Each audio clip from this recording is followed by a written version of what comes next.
베드로서니까 저자는 당연히 베드로겠지요. 베드로 사도가 쓴 서신이 두 개가 있습니다. 베드로 전서, 베드로 후서 두 개가 있어요. 이 베드로서의 주제는 고난과 소망과 영광입니다. 앞글자를 따면 한번 해보세요. 앞글자를 한번 따 고난과 소망과 영광. 고소영 여러분 이제 기억하시죠? 그래서 베드로 전후서의 주제는 고소영입니다. 고난과 소망과 영광. 고소영이라 이름만 기억하면 됩니다. 이 베드로서를 쓰고 이 베드로서를 수신한 사람들은 누구냐면 폰투스, 오늘 1절에 보면 본도라 그러죠. 폰투스라고 하는 섬입니다. 폰투스, 갈라디아 또는 비두니아, 아시아, 갑바도키아 이런 등등 지역들입니다. 다시 말하면 소아시아를 중심으로 한 터키 전역에 흩어져 있는 나그네들, 이들이 이 편지의 수신자들입니다. 근데 여기 보면 흩어진 나그네라는 표현이 나옵니다. 흔히 디아스포라 그러지요. 유대인 크리스찬들을 이야기하고 있어요. 유대인 크리스찬들이 살던 곳을 떠나서 각지에 흩어지게 되는데, 그래서 살던 곳을 떠나서 각지에 흩어져 있는 유대인 크리스찬들을 이야기합니다. 여러분, 유대인 크리스찬들이 이렇게 살던 곳을, 고향을 떠나고 또 살던 터전을 떠나서 각지에 흩어지게 된 사건이 크게 두 가지가 있습니다. 여러분, 복음이 처음 전해진 곳은 예루살렘입니다. 그래서 예루살렘, 이 유대 안에 많은 크리스찬들이 있었고 그 크리스찬들에게 박해가 시작이 됩니다. 스데반의 순교를 기점으로 해서 대대적인 박해가 있습니다. 이 박해는 유대인들로부터 온 거지요. 유대교에 속한 유대인들, 자기 동족들에 의한 박해입니다. 이 박해로 인해서 이 유대 땅에 더 이상 머물기가 어려웠고, 그래서 이 사람들이 시리아나 또는 터키나 로마 등등 각지로 흩어지게 됩니다. 또 두 번째 이 디아스포라가 발생하게 된 사건은 많은 유대인과 유대인 크리스찬들이 당시에 세계의 중심은 로마였으니까요. 로마로 많이 들어가 삽니다. 근데 로마로 들어가 살 때 여러분 AD 64년에 로마에 큰 화재 사건이 일어납니다. 우리가 잘 아는 네로 방화 사건이라 말하는데 사실은 좀 내용은 다르지요. 이 로마에 큰 화재가 일어납니다. 여러분, 1657년인가요? 동경 대화재가 있었고 1666년에 런던 대화재가 있습니다. 그래서 이 로마 대화재, AD 64년에 있던 로마 대화재, 또 도쿄 대화재, 또 런던 대화재, 이 세 개를 모아서 세계 3대 화재라 그럽니다. 근데 여러분, 그 중에 가장 참혹했던 화재는 로마 화재입니다. 로마는 당시 세계의 가장 큰 도시였는데 14개 구역으로 이렇게 나눠져 있었습니다. 그 중에 10개 구역이 다 불타버렸습니다. 전소했다 그래요. 여러분, 14개, 우리로 말하면 14개 구가 있는데 14개 구 중에 10개 구가 다 불타버렸으면 얼마나 엄청난 화재입니까? 당시의 건물들은 대부분 다 목재 건물이었다 그래요. 그런데 이 목재 건물로 되어진 로마 시내에 큰 화재가 생깁니다. 건조했던 때이기도 하고 또 목조로 건축되어 있기도 하고, 그래서 이 불이 걷잡을 수 없이 퍼졌던 것 같습니다. 6일, 화재가 난 기간이 길지는 않은데 6일 동안 불탔는데 여러분, 14개 구 중에 10개가 탔으니까. 여러분, 이때에 우리가 잘못 알고 있는 것들이 있지요. 네로가 미쳐가지고 시상을 떠올린다고 로마 시내에 불을 질러놓고 그리고는 정말 그 로마 시내의 불구경을 하면서 시상을 떠올렸다, 그런 이야기들이 많이 있어요. 이건 말이 안 되는 얘기죠. 세상에 자기가 통치하는 도시에 불 질러놓고 시상을 떠올리려 하는 미치광이가 있겠습니까? 여러분, 당시 네로는 안티움이라고 하는 도시에 가 있었다라고 하는 게 정설입니다. 안티움이라는 지역에 순회를 갔다가 로마에 화재가 발생하니까 급히 로마로 돌아오고 화재 수습을 위해서 애썼던 건 사실입니다. 결국 네로는 이 화재로 말미암아 네로의 권력이 쇠해지고 몰락으로 가는 그런 단초가 된 것이 이 로마의 대화재입니다. 이 네로가 이 화재 사건의 어떤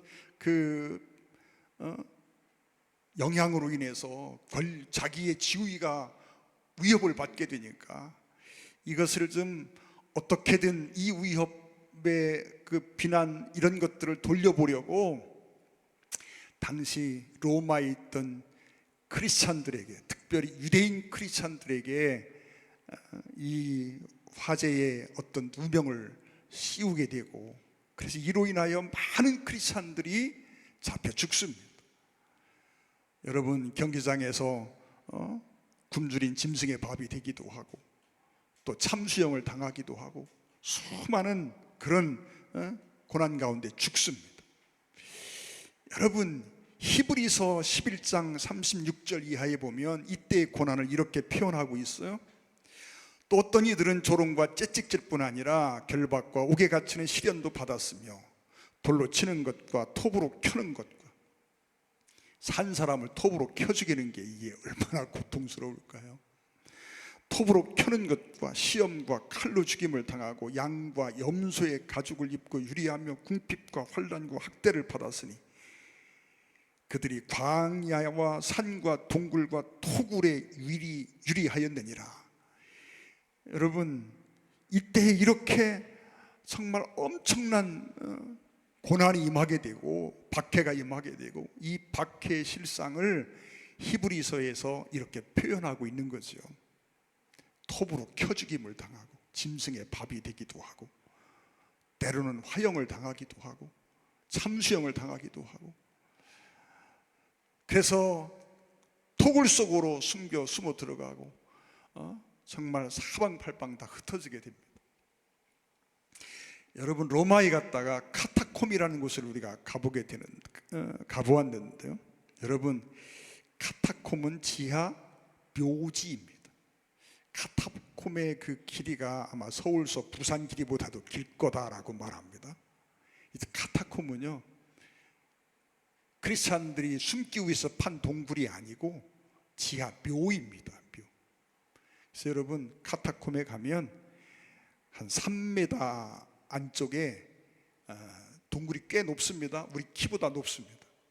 양쪽 면에 1층, 2층, 3층으로 시체가 안치되어 있는 묘입니다. 그들은 묻는 게 아니라 신체를 얹혀놓는 거지요. 여러분, 시체가 줄비하게 들어있는 시체 안치소 같은 그런 굴이, 지하 굴이 여러분 카타콤입니다. 그런 굴 속에 숨어 들어가 살기도 하고, 여러분, 터키 가파도키아라는 곳을 갔다가 데링구유라는 곳을 보게 되었습니다. 데링구유는 지하에 있는 크리스찬들이 숨어 들어가 살았던 굴속입니다. 여러분, 그 굴속이요, 굴을 들어가는 그 동굴 입구가 사람 하나가 겨우 들어갈 수 있도록 좁은 통로입니다. 거의 한 45도 갱도 같은 그런 굴입니다. 100m 이상을 파고 내려갑니다. 그리고 거기에 또 거미줄처럼 얼기설기 되어 있습니다. 여러분, 거기서 듣는 설명 중에 정말 가슴 아픈 설명이 하나 있는데요, 그 지하 동굴 속에 이 박해를 피해 숨어 들어갔던 크리스찬들이요, 평생 그 동굴 밖으로 나오지 않고 산 사람들이 있다는 거예요. 근데 여러분, 사람의 대변이라고 하는 것이 어떤지 우리가 알지 않습니까? 근데 그 굴 속에 들어있는 사람들의 대변은 염소의 똥과 비슷한 거예요. 왜요? 하도 메마른 곳에서 사니까 물을 거의 먹기가 힘들고, 그래서 최소한의 물을 마시며 살기 때문에 그렇게 되었다는 거지요. 그런 고통 가운데 삽니다. 여러분, 로마의 대화제 때에 이 네로가 유대인 추방령을 내립니다. 기독교인뿐만 아니라 모든 유대인들을 다 로마 밖으로 추방해 버립니다. 그때 추방된 사람 중에 여러분이 아는 분, 브리스길라, 아굴라 같은 분들이 그때 추방되어 나왔던 사람들입니다. 그리고 나중에 바울을 만나서 예수 믿게 되고 초대교회 선교에 아주 중요한 역할들을 감당하기도 합니다. 여러분, 이렇게 해서 디아스포라, 흩어진 크리스찬들이 생겨납니다. 자기가 살던 고향을 떠나고 삶의 터전을 버리고 도망치듯 흩어져 있는 크리스찬들, 흩어져 간 그곳에서도 박해가 있습니다. 그래서 하루하루 사는 것이 너무 힘들고 고달프고 어렵습니다. 여러분, 그 고달픈 삶 속에 있는 사람들, 너무너무 큰 고통 속에 처해져 있는 그 흩어진 크리스찬들, 특별히 유대인 크리스찬들을 생각하면서 베드로 사도가 그들에게 편지를 보내고 있습니다. 베드로서는 그들에게 편지를 보내면서 이 고난을 어떻게 이겨내야 될지, 이 고난을 우리가 어떻게 견디고 참아야 될지, 그런 부분들을 말씀해 주고 있습니다. 특별히 이 고난을 참을 수 있는 이유, 이 엄청난 고난이 있음에도 불구하고 이 고난 속에서 우리가 배교하지 않고 믿음을 저버리지 않고 믿음을 지키며 살아갈 수 있는 이유를 설명합니다. 그 이유 중에 하나가 살아있는 소망, 산 소망이라고 말하고 있습니다. 여러분, 성도들은 흩어진 나그네였지만 동시에 선택받은 하나님의 백성이었습니다. 불확실한 삶을 사는 것 같지만 가장 확신에 찬 삶을 살았던 사람들이 그들입니다. 근데 그들이 이 엄청난 박해, 고난을 이겨내고 믿음을 지켜낼 수 있는 근거를 말하는데 그것을 산소망이라고 말합니다. 여러분, 이 산소망에 대한 말씀은 잠시 뒤에 말씀드리기로 하고요. 여러분, 오늘 저자 베드로가 하나님 앞에 소명을 받습니다. 이 베드로가 받은 소명이 무엇일까라고 하는 걸 잠시 살펴보려고 합니다. 여러분, 성경 갈라디아서 2장 8절을 잠깐 봅니다. 베드로에게 역사하사 그를 할례자의 사도로 삼으신 이가 또한 내게 역사하사 나를 이방인의 사도로 삼으셨느니라. 바울이 그렇게 말합니다. 베드로는 할례자의 사도를 삼으셨던 것처럼 나는 이방인의 사도를 삼았다. 즉 베드로는 사역의 중심이 누구였습니까? 할례자, 유대인들이란 말입니다. 베드로는 유대인들을 중심으로 사역을 했고 바울은 이방인을 중심으로 사역을 했다는 겁니다. 물론 바울이 이방인만을 상대한 것은 아닙니다. 어느 곳에 가든지 가장 먼저 찾았던 사람은 유대인이지요. 베드로가 유대인의 사도로 부름을 받았다 해서 여러분 유대인만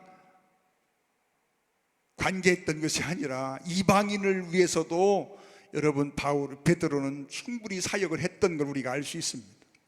그러나 베드로의 중심 사역은 유대인을 위한 사역이었다라고 하는 거지요. 지금 이 베드로서 편지를 보내는데 그 편지를 받는 대상도 유대인 크리스찬들입니다. 특별히 디아스포라, 흩어져서 고난 속에 있는 유대인 크리스찬들을 향해서 이 편지를 쓰고 있는 걸 알 수 있습니다. 또 여러분, 누가복음 22장 31절 32절 말씀 한번 보겠습니다. 시몬아 시몬아 보라 사단이 너희를 밀가부르듯 하려고 요구하였으나 그러나 내가 너를 위하여 내 믿음이 떨어지지 않기를 기도하였노니 너는 돌이킨 후에 내 형제를 굳게 하라 말씀합니다. 여러분, 이 대화가 어느 시점의 대화입니까? 십자가를 앞에 놓고 있는 대화입니다. 여러분, 베드로는 나는 절대 주님을 부인하지 않을 것입니다, 나는 주님을 버리지 않을 것입니다, 호언장담합니다. 주님이 말씀하기를 내가 오늘 밤 3번 나를 다 굴기 전에 3번 나를 부인할 거야. 그러면서 주님이 말씀합니다. 시몬아 시몬아, 사탄이 너를 밀가부르듯 하려고 요구하였으나 그러나 내가 너를 위하여 네 믿음이 떨어지지 않기를 위하여 기도했다라고 말씀합니다. 그러면서 너는 돌이킨 후에 네 형제를 굳게 하라. 베드로가 크게 넘어집니다. 주님을 3번씩이나 부인합니다. 나는 주님과 상관이 없다, 네가 미쳤나 보다. 그러면서 주님을 3번씩 부인했던 베드로입니다. 어쩌면 가장 부끄러운 베드로의 역사지요. 베드로의 삶 속에서 가장 부끄러운 순간입니다. 그런 어떤 부끄러운 실패를 베드로가 안고 있습니다. 주님을 부정하고 주님을 부인했던 그런 어떤 부끄러운 역사를 베드로가 가지고 있습니다. 주님이 말씀하는 거지요. 너는 다시 돌이킨 후에, 즉 그 실패를 딛고 일어선 후에 너는 네 형제들을 굳게 하라. 여러분, 그래서 베드로는 위로의 사역을 많이 했던 걸 생각해 봅니다. 지금 고난 중에 있는, 정말 핍박과 이 많은 고통 속에서 어려움을 겪고 있는 성도들을 위로하고 그들에게 용기를 북돋우고 그들에게 새로운 삶의 희망, 소망을 주는 그런 역할들을 베드로가 하고 있는 걸 볼 수 있습니다. 또 여러분, 요한복음 21장에 보면 부활하신 주님이 갈릴리로 돌아간 베드로를 찾아오셔서 내 양을 먹이라, 내 양을 치라 말씀하시는 장면이 나옵니다. 여러분, 이러한 베드로가 이런 소명을 가지고 지금 흩어져 있는 고난 중에 있는 유대인 크리스찬들에게 편지를 쓰면서 산 소망에 대한 말씀을 하고 있습니다. 여러분, 소망과 희망은 차이가 있습니다. 희망은 그저 바라는 거지요. 그랬으면 좋겠다라는 게 희망입니다. 소망은요, 성경에서 말하는 소망은 하나님의 말씀에 근거해서 100% 확실히 이루어질 것을 바라고 기대하고 있는 것입니다. 꿈꾸고 있는 것입니다. 여러분, 그래서 이 산소망이라는 표현을 쓰고 있습니다. 여러분, 세상에는 죽은 소망도 많이 있습니다. 여러분, 우리가 죽음과 더불어서 사라질 것들을 붙잡고 있다면 그건 우리에게 참된 소망이 될 수가 없습니다. 여러분, 우리가 돈을 많이 벌고 싶어 합니다. 아무리 많은 돈을 벌어도요, 잠시 효용이 있을 뿐 잠시 뒤에는 그게 내게 아무 효용이 없습니다. 여러분, 우리가 지위를, 높은 지위에 올라가 보려고 몸부림을 칩니다. 요즘 국민의힘 당대표 선거를 보면서 참 마음이 아픕니다. 저렇게 대표가 되려고 이전 투구하고 싸우는데 그 싸움 속에서 상처를 받을 대로 다 받고 있습니다.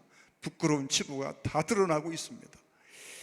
민주당보다 나은 게 있나 봤더니 나은 게 하나도 안 보입니다.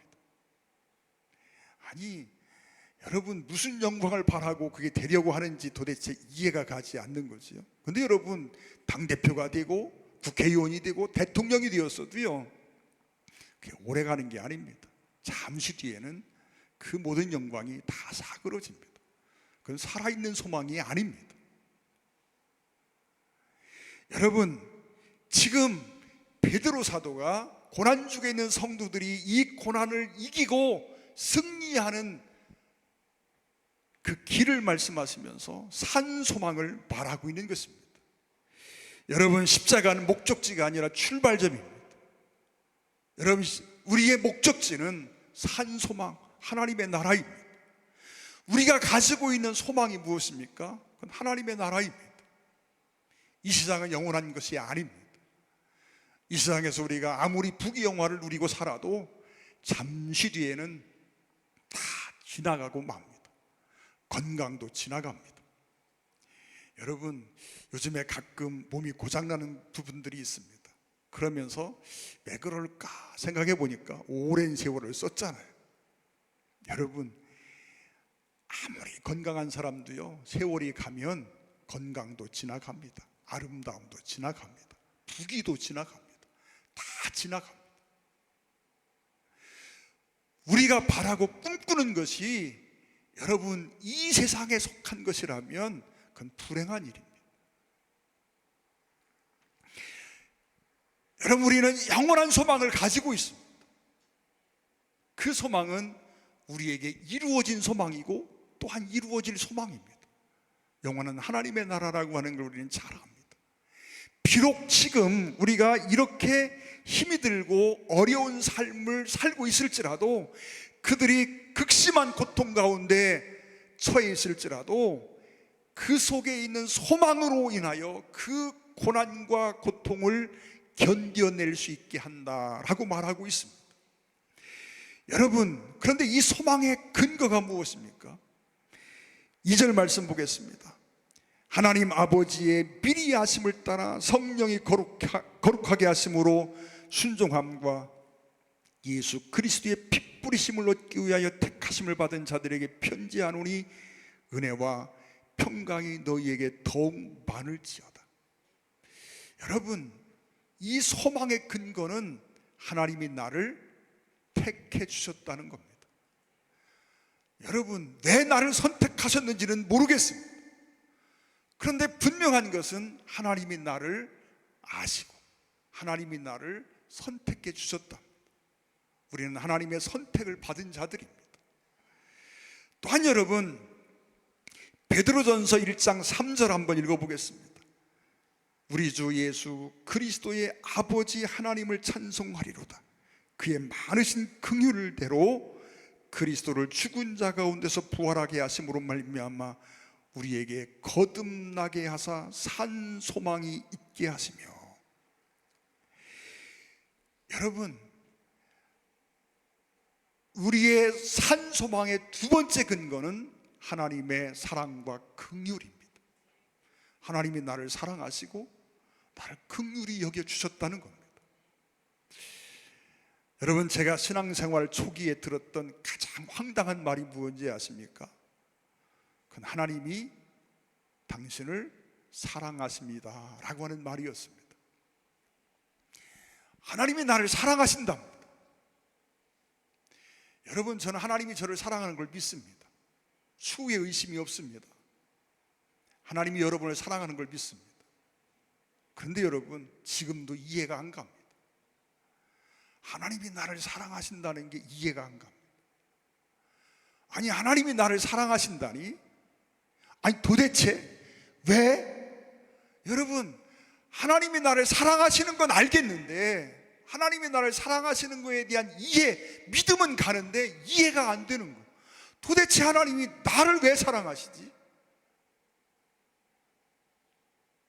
나도 나를 사랑하지 못하는데 하나님이 나를 사랑하신다는 게 진짜 이게 말이 될까? 그 거룩하신 하나님이, 전능하신 하나님이 나를 사랑하신다는 거예요. 여러분, 이해가 가십니까? 내가 정말 하나님의 사랑받을 만한 어떤 구석이 있습니까? 아쉬울 것 하나 없는 그 거룩하시고 전능하신 하나님이 무엇 때문에 나를 사랑하신다고 생각하십니까? 저는 지금도 하나님이 왜 나를 사랑하시는지에 대한 이해가 없습니다. 하나님의 사랑에 대한 믿음은 있습니다. 하나님이 나를 사랑하시는 건 100% 확신합니다. 왜요? 제가 그 사랑을 받고 느끼고 살고 있으니까. 그런데 왜 그분이 나를 사랑하시는지는 아직도 이해가 안 갑니다. 그래서 주님을 만나면 물어보려고 합니다. 하나님, 도대체 왜 날 사랑하셨어요? 무엇 때문에 날 사랑하세요? 물어보고 싶습니다. 그러면서 이 부분에 대한 질문을 갖고 늘 이 부분을 묵상해 봅니다. 하나님이 도대체 왜 나를 사랑하시지? 하나님이 나를 사랑하시는 이유를 아무리 찾아봐도 찾을 수가 없습니다. 저는 지금까지도 단 한 가지도 하나님이 나를 사랑해야만 하는 이유를 찾지 못하고 살고 있습니다. 그러나 분명한 건 하나님이 나를 사랑하십니다. 그런데 사랑하시는데 그냥 사랑하신 것이 아니라 온 우주에 사랑할 대상이 오직 나 하나밖에 없는 것처럼 나를 사랑한다라고 말씀하십니다. 여러분, 이해가 갑니까?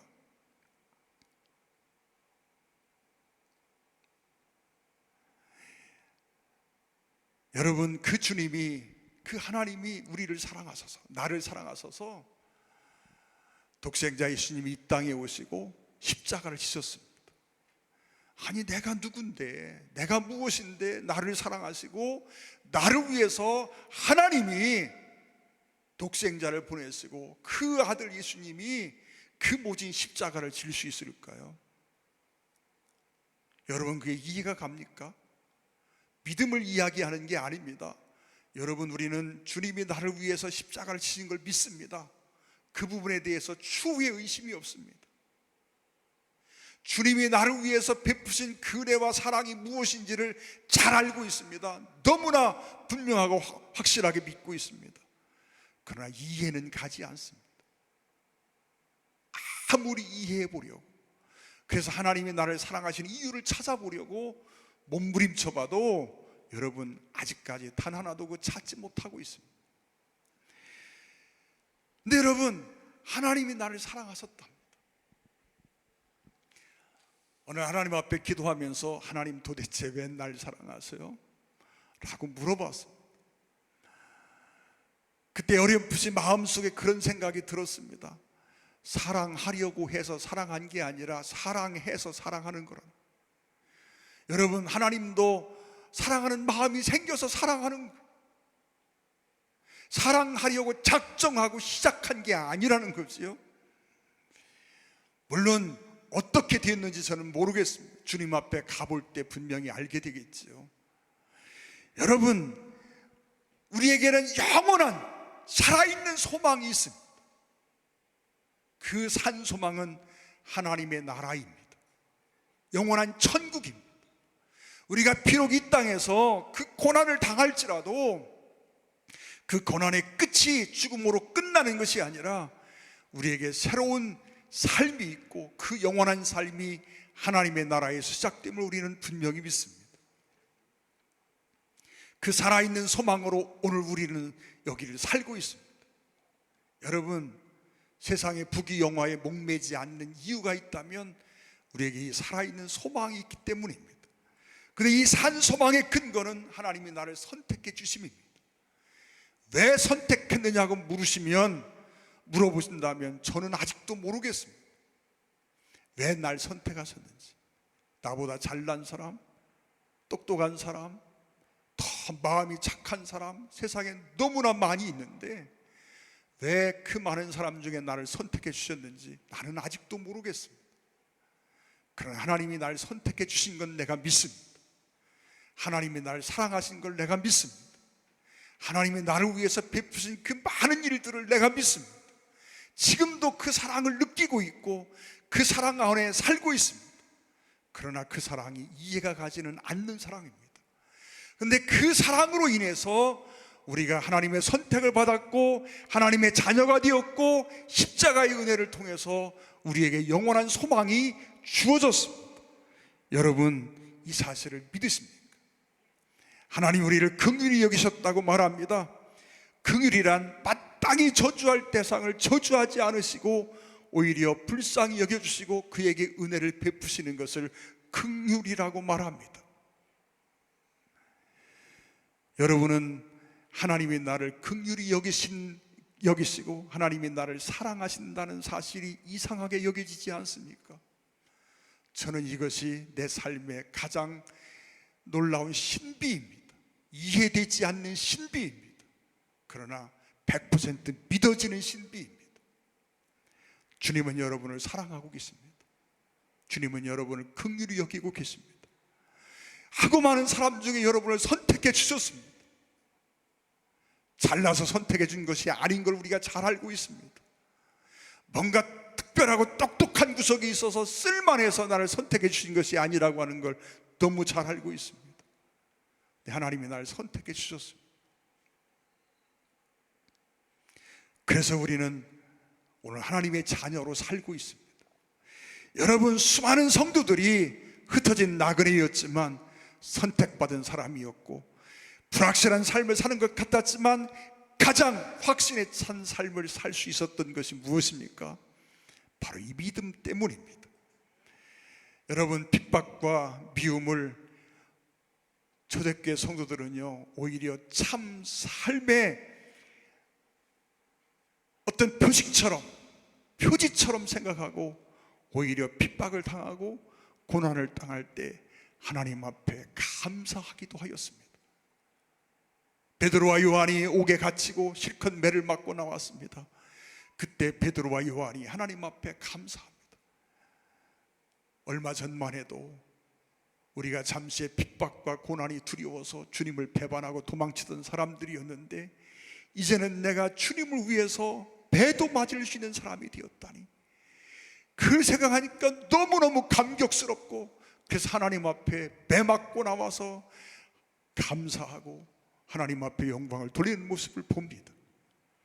사랑하는 성도 여러분, 우리가 오늘을 살면서 우리가 오늘의 삶을 정말 거룩한 삶을 살기를 애를 쓰고 어떤 어려움과 핍박이 와도 믿음을 포기하지 않고 살 수 있는 근거가 어디 있습니까?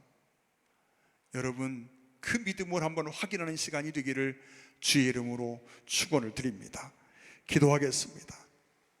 사랑하는 아버지 하나님, 우리에게 이러한 산소망을 주신 하나님께 감사합니다.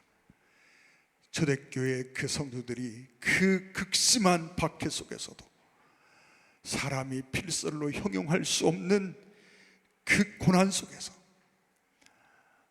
칼로 묵배임을 당하고 톱으로 켜죽임을 당하고 무기 잘려 죽기도 하고 환난과 궁핍과 학대를 받으면서도 믿음을 포기하지 않고 살아갈 수 있었던 근거가 그들 속에 있는 산 소망이었음을 깨닫습니다. 우리 안에 이 소망이 분명하고 확실함을 믿습니다. 이 소망에 어긋나는 삶을 살지 않도록 도와주세요.